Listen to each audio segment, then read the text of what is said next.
Eu sou o Vilton Reis, professor de escrita criativa, tenho curso para escritores e se você quiser conhecer esses cursos, acesse esse site que está aparecendo aqui na tela ou clique no link que tem aí abaixo desse vídeo. Lembrando também que se você já puder dar aquela curtida e se inscrever no canal para continuar acompanhando essa série e outros vídeos sobre escritores, eu agradeceria. Hoje nós vamos falar e continuar com a série A Arte da Ficção, onde a gente está fazendo uma série aí de 50 vídeos, né?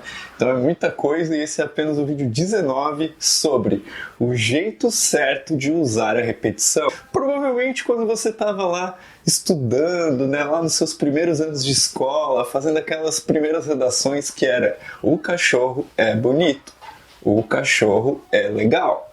Aquelas redaçõezinhas assim, né, de segunda, terceira, quarta série, sei lá eu. Talvez alguma dessas vezes a professora tenha falado pra você, você não pode repetir tanto, repetir essas palavras, né? Você tem que criar variações. Nem sei em que série que a professora começa a falar isso, mas ok.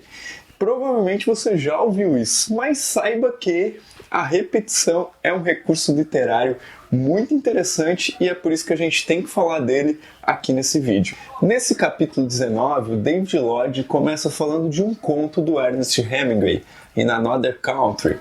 E nesse conto, o Hemingway faz muitas repetições. Eu vou ler um trecho daqui a pouco para você já sentir a pegada do Hemingway. O Hemingway ele tinha uma ideia, né, que ele precisava quebrar a retórica tradicional, porque ele achava que a retórica tradicional não tinha condições de transmitir toda a emoção da realidade, toda a emoção de um momento que ele queria, né, prender, aprisionar no seu texto, né? Então ele ia por esse caminho, né?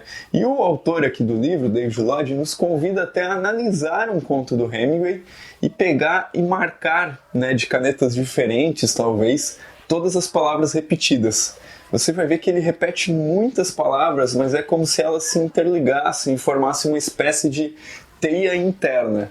Nesse conto em questão, In Another Country, a gente tem algumas palavras que são referenciais, repetições referenciais, como frio, outono, inverno, né?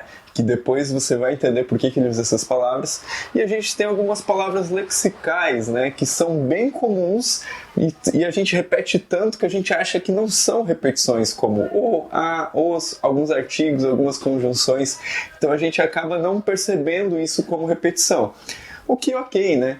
Mas existe todo um sentido na forma como Hemingway usa essas repetições. É por isso que eu vou ler o primeiro parágrafo desse conto. Olha só. No outono, a guerra continuava lá, mas nós já não íamos mais até ela. O outono em Milão era frio e a noite caía cedo. Então acendiam-se as luzes e as ruas ficavam agradáveis de se olhar as vitrines. Tinha muita caça pendurada em frente às lojas, e a neve salpicava as peles de raposa e o vento soprava suas caudas. O cervo estava duro e pesado e vazio, e os passarinhos balançavam ao vento e o vento virava suas penas. Era um outono frio e o vento soprava das montanhas. Então você deve ter notado as repetições de outono, vento, né? Várias repetições só nesse primeiro parágrafo. Ao quebrar essa retórica tradicional, o Hemingway era muito criticado até por algumas pessoas. Diziam que ele estava assassinando a literatura. E esse tipo de coisa que a gente sempre ouve quando surge alguém com uma ideia nova. Então ele acabou passando por isso e ele por querer assim, transmitir para sua literatura essa realidade, né, da forma mais emocionante possível, ele usava, né, uma linguagem que não desviava a atenção do leitor para a linguagem. Ele usava uma linguagem simples, direta, sem nenhum tipo de adorno e tal. E essas repetições provavelmente, né, fariam com que ele, como eu já falei, não passasse numa prova escolar, numa redação escolar. Porque a literatura tradicional está habituada a esse grande número de variações para falar de uma mesma coisa. Se você for pegar um Henry James da vida, né, meu Deus do céu, você vai ver muitos adornos estilísticos, um grande escritor também. E pode parecer muito fácil fazer isso.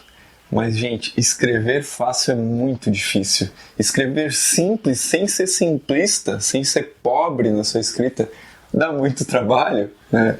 Tanto que o Hemingway, com os jogos de palavras que ele usava no texto, ele conseguia fazer um negócio altamente sofisticado com palavras simples e fáceis de entender, né? Só nesse primeiro parágrafo a gente já capta algumas coisas do conto.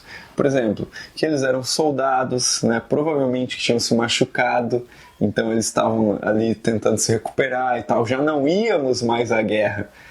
Então, chega a ser meio irônico, né?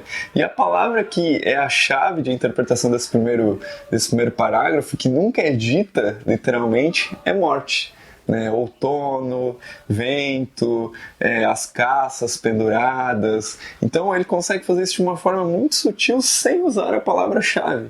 Olha que habilidade estilística. Vamos ver mais um parágrafo? Esse vai ser o último que eu vou ler dentro desse vídeo, para vocês entenderem um pouquinho mais ainda essa questão da repetição. Nós passávamos todas as tardes no hospital, e havia muitas formas de se atravessar a cidade no entardecer até o hospital.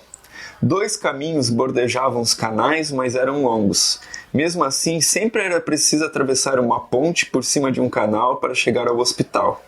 Havia 3 opções de ponte. Numa delas, uma mulher vendia castanhas assadas. Lá era quentinho, em frente ao fogo crepitante, e depois as castanhas iam quentinhas no seu bolso. O hospital era muito velho e muito bonito, e você entrava por um portão e atravessava um pátio e saía por outro portão no lado oposto. Quase sempre havia funerais saindo do pátio.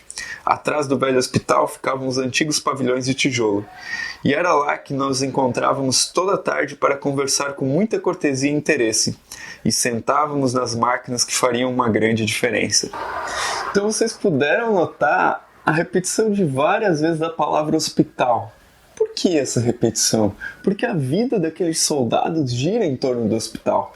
É lá que eles colocam as suas esperanças de que sejam, sei lá, curados, que possam seguir com a vida, e também depositam, né, as suas desesperanças, o medo de que talvez venham a morrer, os funerais sempre saindo do pátio, né? E ele faz uma jogada que é muito interessante e que pode ser apenas uma viagem interpretativa, ou pode ser que ele tinha isso em mente, ou pode ser que ele fez isso inconscientemente, né? Que ele falava que tinham 3 pontes que iam para o hospital, e a partir de qualquer uma delas você chegava ao hospital. É como se ele dissesse: não importa o caminho que você tome na sua vida, você vai chegar ao hospital. Né, que é um lugar onde, às vezes, ou pelo menos a maioria de nós, né, quando estamos próximos para atravessar o outro lado, a gente está lá próximo do hospital ou no hospital. Então olha que interessante, inclusive as pontes podem ser uma alusão ao rio Estígios, né, que era preciso atravessar ali no Hades, na mitologia grega. Então a repetição associada a todos esses símiles, essas metáforas que o Hemingway vai construindo e traduzindo essa coisa emocional, essa coisa forte, fica realmente incrível. Então veja só como isso pode ser usado inúmeras vezes, em inúmeros lugares, e pode se extrair muita boa literatura dessas repetições. Se você lembrou de algum livro que usa esse estilo, ou algum autor, comenta aqui embaixo também, para eu conhecer, para outras pessoas conhecerem, e assim a gente vai ajudando. Se ficou alguma dúvida, coloca aqui embaixo também. Continue discutindo o tema desse vídeo, porque isso é muito importante. E como eu falei lá no começo, né, curta esse vídeo, inscreva-se no canal, ative as notificações, porque quanto mais o canal crescer, mais gente vai ter acesso a esses conteúdos, mais gente vocês vão ter aí para trocar ideias, discutir, fomentar mais literatura no Brasil, ter mais autores, ter mais leitores, que é o que suponho que a gente quer. Tá aí no vídeo também minhas redes sociais, para se vocês quiserem me seguir e acompanharem muita coisa legal, como no Instagram, onde eu estou fazendo um diário de escrita, onde eu estou contando, né? Todo dia eu conto um pouquinho sobre como está sendo escrever o meu romance atual. Então é isso, até o próximo vídeo.